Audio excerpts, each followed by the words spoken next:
As widely expected, the U.S. Federal Reserve decided to leave its interest rates unchanged, citing economic uncertainty and rising inflation. Now, it's the third consecutive rate freeze since U.S. President Donald Trump took office, despite ongoing pressure for rate cuts. Shin Se-byuck reports. The Federal Reserve held interest rates steady at 4.25 to 4.50% on Wednesday amid growing economic uncertainty fueled by U.S. tariff policies.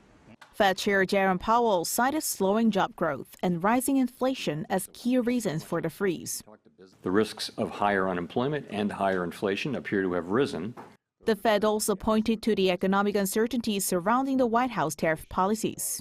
The tariff increases announced so far have been significantly larger than anticipated, and their effects on the economy remain highly uncertain. Powell further emphasized that the inflationary impact of these tariffs could vary widely, depending on their duration and scope. This marks the central bank's third consecutive rate freeze since President Donald Trump took office in January, with each Federal Open Market Committee meeting so far opting against a rate hike. Trump has repeatedly pressured the Fed to cut rates, arguing that his tariff strategy should not lead to economic slowdown or higher consumer prices. Despite this, Powell says the central bank's decisions remain independent.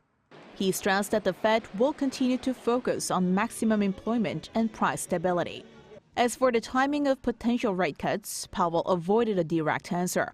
He said the Fed will, quote, wait and see how things evolve before deciding on its next monetary policy steps.